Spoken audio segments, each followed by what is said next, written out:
আমরা 2টি বছর অতিক্রম করেছি। 5ই আগস্টের 26 শেখ হাসিনার দেশ থেকে পালিয়ে যাওয়া, তাদের নেতারা দুর্নীতি দুঃশাসনের মাধ্যমে দেশকে যে অক্টোপাসে আবদ্ধ করেছিল, সেখান থেকে জাতি 5ই আগস্ট মুক্তি পেয়েছে। আমরা আশা করেছিলাম অন্তর্বর্তীকালীন সরকার ডক্টর ইউনূসের নেতৃত্বে যেটা গঠিত হয়েছিল, সে সরকার 1.5 বছর শাসনকালে জাতিকে যে প্রতিশ্রুতি দিয়েছিল, সে প্রতিশ্রুতি বাস্তবায়ন হবে। সংস্কার, বিচার, সুষ্ঠু নির্বাচন, মৌলিক কর্মসূচি বা প্রতিশ্রুতি এগুলি ছিল। কিন্তু আমরা যেটা লক্ষ্য করেছি, যদি সংস্কার বলি, ঐক্যমত্য কমিশন গঠনের মাধ্যমে একটা প্রক্রিয়া ওনারা সম্পন্ন করেছিলেন। সেখানে বাংলাদেশের 33টি রাজনৈতিক দল নিয়মিত দীর্ঘ 9 মাস অংশগ্রহণ করেছে জাতীয় স্বার্থে ঐক্যমতের ভিত্তিতে সংস্কার হোক।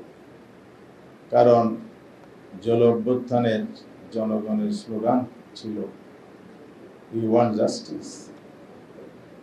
বাংলাদেশের মানুষের আত্মপরিচয়, সুশাসন, ন্যায় বিচার, গণতন্ত্রের বিকাশ, এগুলো ছিল জুলাই বিপ্লবের মূল চেতনা। এই জন্য সংস্কার ছিল অনিবার্য। অভ্যুত্থানের মধ্য দিয়ে অন্ধকারে কালো নিমেষ থেকে বাংলাদেশের মানুষ যে নতুন সূর্যের উদয় দেখেছিল, আগামী দিনে বাংলাদেশ এগিয়ে যাবে, আলোকিত হবে, উদ্ভাসিত হবে, এটা প্রত্যাশা ছিল।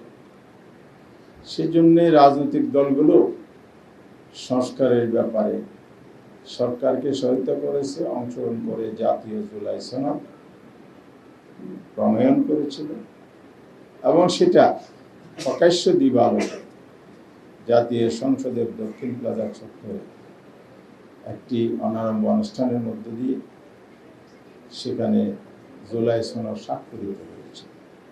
বর্তমান ক্ষমতাসীন দল বিএনপি এবং বিরোধী দলের আজকে জায়গা দিল ক্ষুব্ধ দলগুলো সবাই মিলে এই জুলাই সনদে স্বাক্ষর করেছে। স্বাক্ষরিত হওয়ার পর প্রশ্ন দেখা গিয়েছে, এটার বাস্তবায়ন কি হবে। বাস্তবায়নের জন্য ঐক্যমত্য কমিশন সুপারিশ করেছে সব রাজনৈতিক দলের মতামতের ভিত্তিতে। সেটা হচ্ছে একটি আইনি ভিত্তি রচিত হবে, রাজনৈতিক দলিল হবে, আর্থসামাজিক দলিল হবে, যেটার ওর ভিত্তি করে আগামী দিনের সংস্কারের কাজ সম্পন্ন হবে। তার জন্য রাষ্ট্রপতির একটি আদেশ জারি হয় এবং সেই আদেশের উপর একটি গণভোট অনুষ্ঠিত হয়। যে গণভোটটি আমরা 11 দল দাবি করেছিলাম আলাদা দিবসে, জাতীয় নির্বাচনের একই দিবসে নয়, কিন্তু এখানে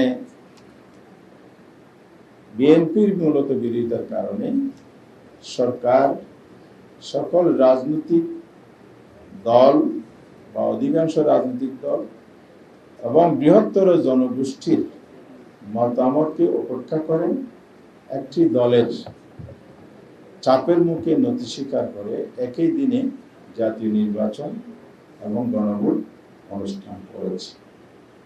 আমরা জাতীয় স্বার্থে আন্দোলনের মাঠ থেকে ফিরে এসে নির্বাচনে অংশগ্রহণ করেছি। আমাদের 11 দলীয় ঐক্য, সেটা আমাদের নির্বাচনে ঐক্য ছিল। নির্বাচনে প্রতিশ্রুতি, সংস্কারের প্রতিশ্রুতি, তার সাথে বিচারের প্রতিশ্রুতি।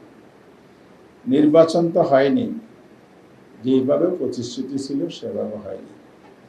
অর্থাৎ নির্বাচনটা হওয়ার কথা ছিল অবাধ, সুষ্ঠু, নিরপেক্ষ, সবার কাছে গ্রহণযোগ্য।